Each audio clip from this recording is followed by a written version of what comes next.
Right,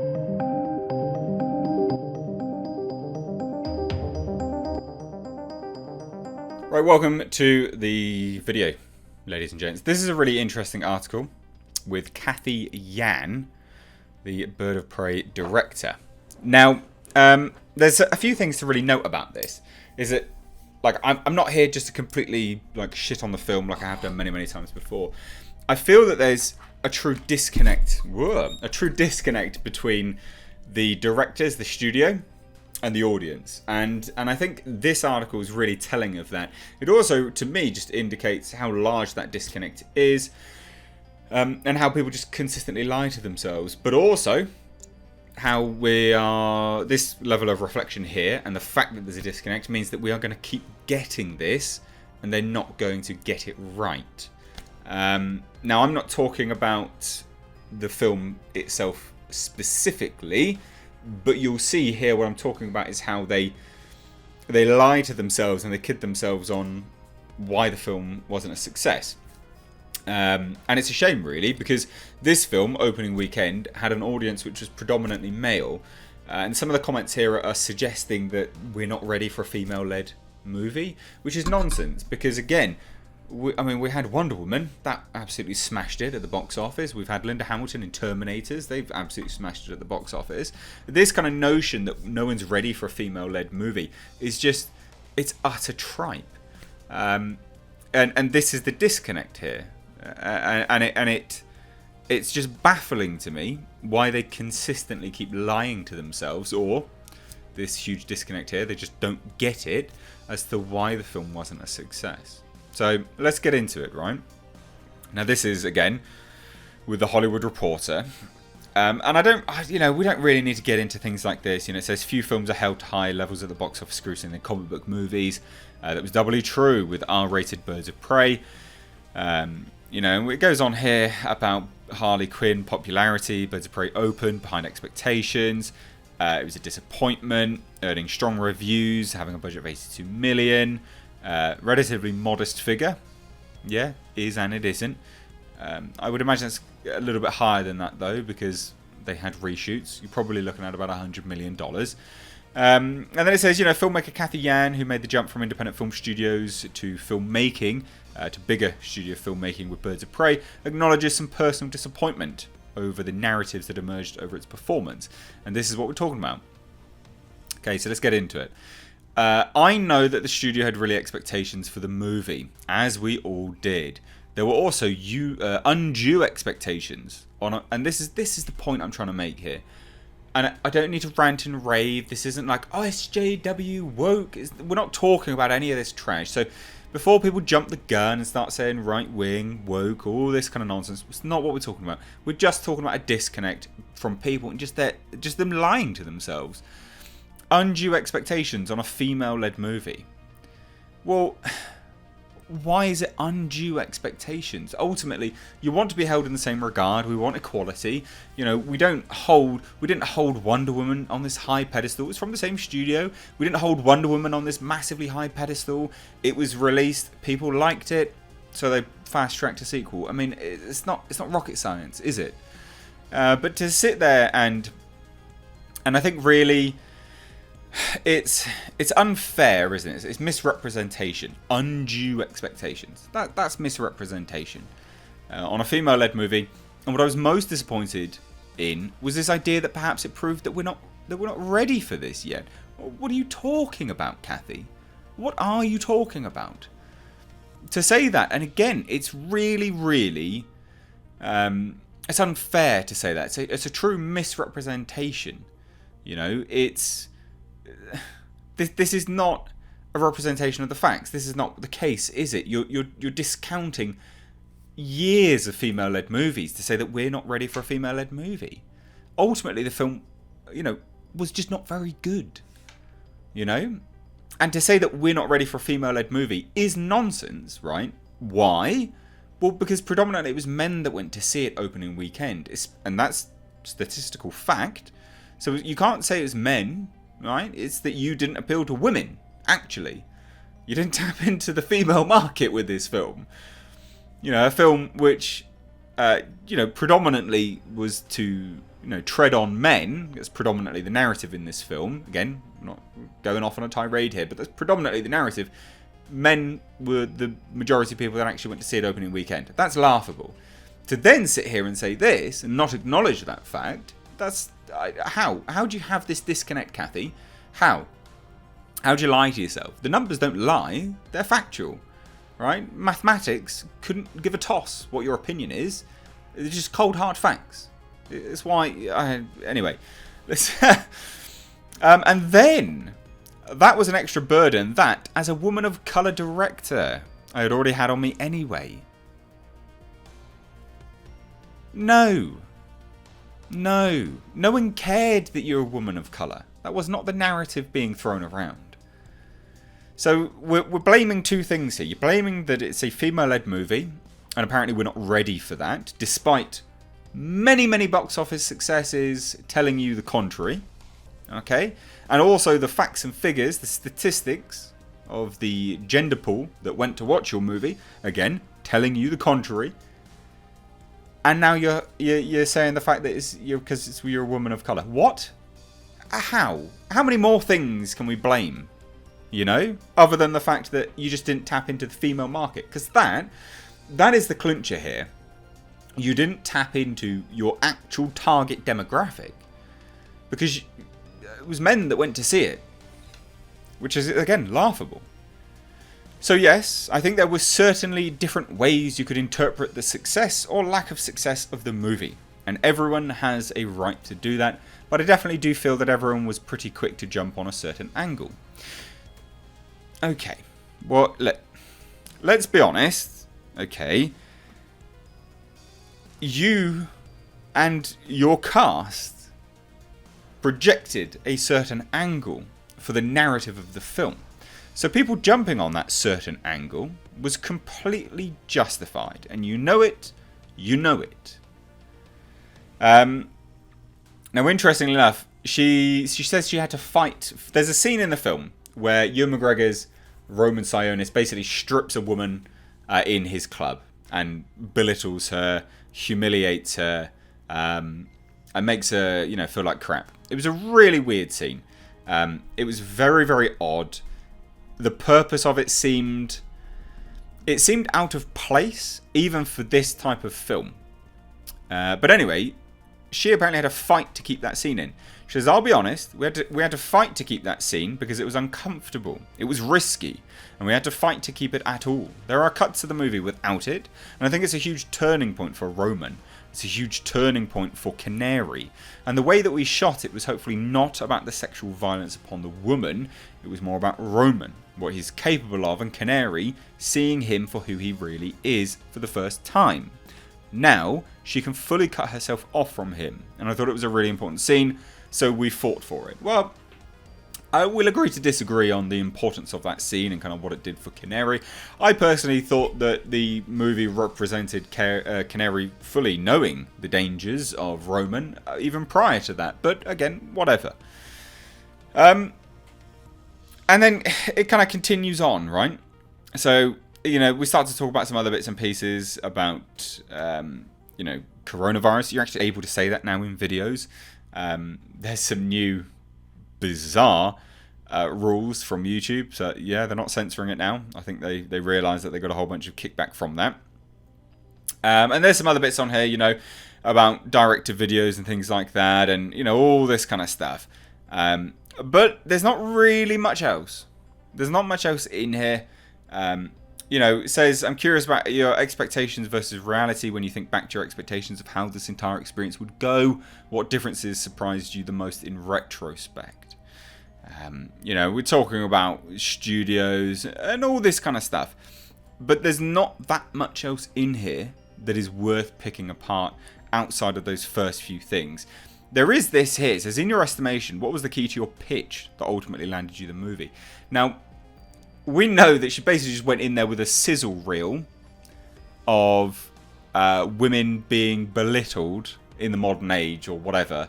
And there was inclusions of Trump in there as well, like Trump derangement syndrome again. Like, for God's sake. It's getting old at this point, right? The fact that you've just latched onto this thing, and you're holding it up as this kind of enigmatic figure that you can just direct all of your hatred on. It's just baffling to me. And here it is, that's another good question. I think I was able to capture a certain type of spirit. But her pitch was literally just a video of women being hated on. It was like whatever.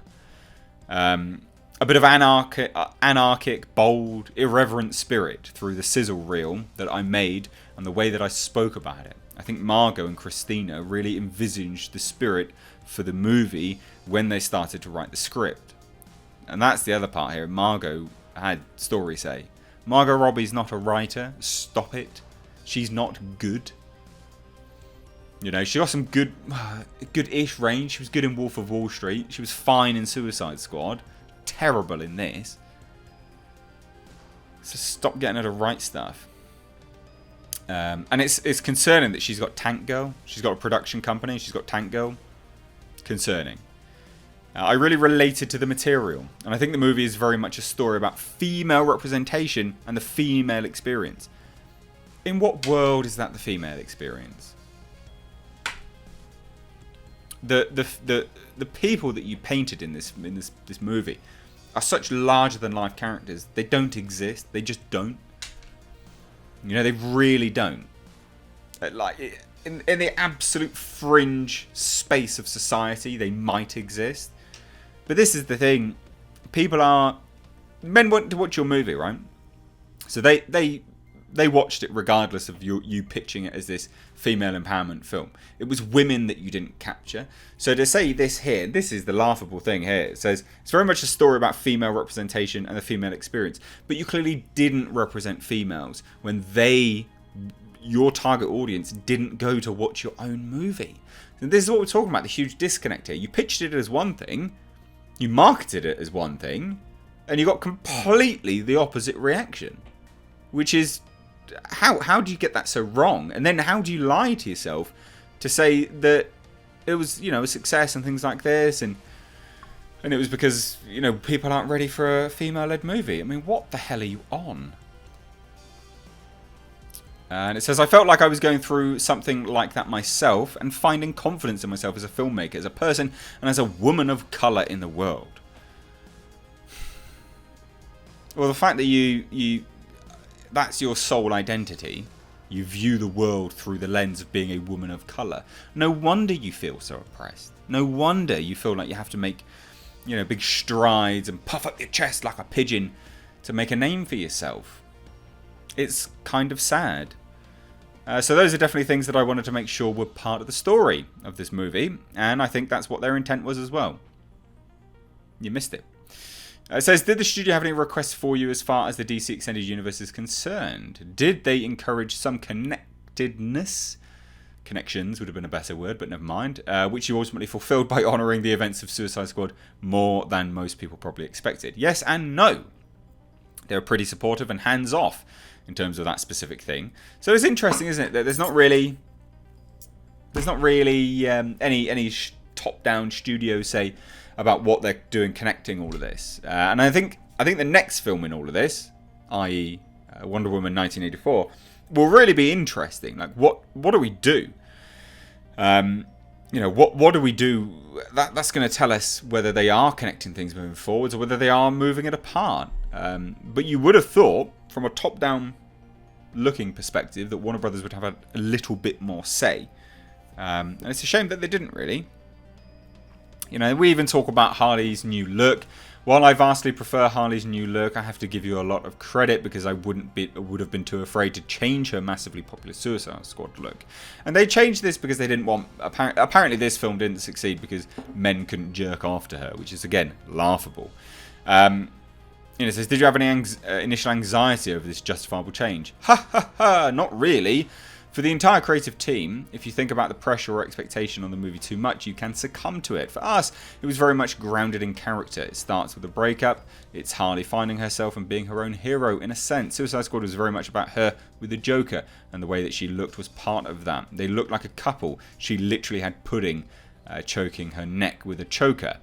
So there were obvious and deliberate decisions that I'm sure were made when designing her look for her character and central relationship in that movie. For us, she goes through that, and she goes through a physical transformation as well. So it was always grounded in the story that we were trying to tell, and in that case, it didn't really scare me. On top of that, I think our approach to her was still to make her feel confident and fun, but it's still flattering even if it's a weird, hideous haircut. Margot can pull so much of that off, and it was fun to take those risks. It was fun as women to gather around with hair, makeup, and costumes to go, okay, what do we want to wear? What looks good on her? What's fun? What feels current, relevant, and now?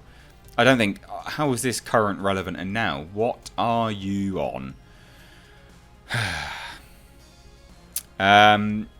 Anyway, look, ultimate, and again, there's not really much else here.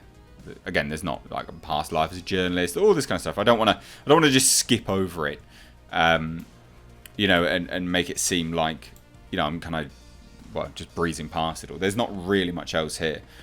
You know, it goes into here about, you know, the Roman Zionist business, shot in the trailers to make it, final cut, where she says boo. You know, there's not much else here. So I wanna kind of shuffle on to, oh, here we go, sorry. Here's the part I wanted to move on to. Thanks to the internet, the audience knows more about big movies in production than at any other point in Hollywood history. Thus, extreme lengths are taken to protect big movies' secrets. When a reporter or fan discovers something about your movie via a leak or paparazzi photo, does that cause more inner turmoil than we might realise? So this is interesting. Yes and no, but not really in our case. We tried to get ahead of it. So there was that. Not much else. There was a lot of leaks initially, and then we get here. So, when the reports regarding reshoots came out, were you guys expecting this, especially since you planned to shoot some of them in public? And this is them saving face. Yeah! Additional photography is built into the original budget of a movie. Not the photography you had, though, ladies and gents. You know that. Your film made 2.5 times its production budget. This is interesting, because it didn't make money. It didn't make money. We all know that. It's been reported many, many times. We talk about, you know, R-rated comic books, all this kind of stuff. It wasn't designed for mass appeal like Avengers. Of course it was. You wanted Joker money. And you wanted Deadpool money. Were you frustrated by this double standard since the entirety of the comic book movie genre is held to such high expectations? It's not. It's not held to such high expectations. You just need to make some money. It's a business. It's a film. Yeah, I think that if you actually look at the details of the budget breakdown, I know that the studio had high expectations, blah, blah, blah, and then all this woman of colour nonsense. So, yeah, what? Okay then, fine. And again, not much else here. You know, it says, so I have to admit that I was a little aggravated by the reductive Deadpool comparisons that were made. But you greenlit this around Deadpool. You've included elements specifically because it was a success for Deadpool. So the comparison were absolutely justified. Anyway. This video's gone on long enough. But we can clearly see that there's a huge disconnect, can't we? Between filmmakers, audiences, and studios. There's a huge disconnect here. And I think a lot of it boils down to filmmakers also lying their way through to the studios. I mean, this is just nonsense. You know, the initial bit up here. Seriously, we're not ready for a female-led movie. Please save it. Save it. You know, for a time where it's actually justified comment. Many productions tell you otherwise. Not only that, we're going to see Black Widow, and that will absolutely smash Birds of Prey out the arse. And I'm neither a DC fan or a Marvel fan. This is purely unbiased because I don't care about either studios. You only have to look a rudimentary search through my reviews to tell yourself that. But anyway, I'd love to hear your thoughts on this.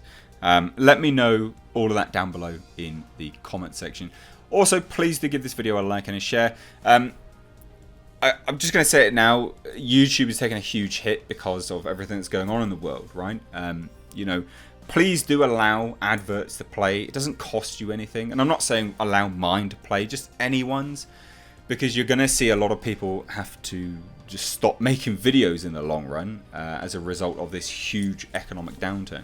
Like I say, it doesn't actually cost you anything. It costs you all of probably about 30 seconds of your time, and it will really go a long way of helping people. Just turn off ad block. Again, not necessarily mine, anyone's, your favourite YouTubers. We're going for a really weird time now, everyone is, but you know, you're inside, people are providing you with entertainment. Please allow them to get paid, because that's how they get paid. You watching an advert pays them. It doesn't actually cost you anything, so please think of that. But anyway, give this video a like and a share. Thank you so much. Take care.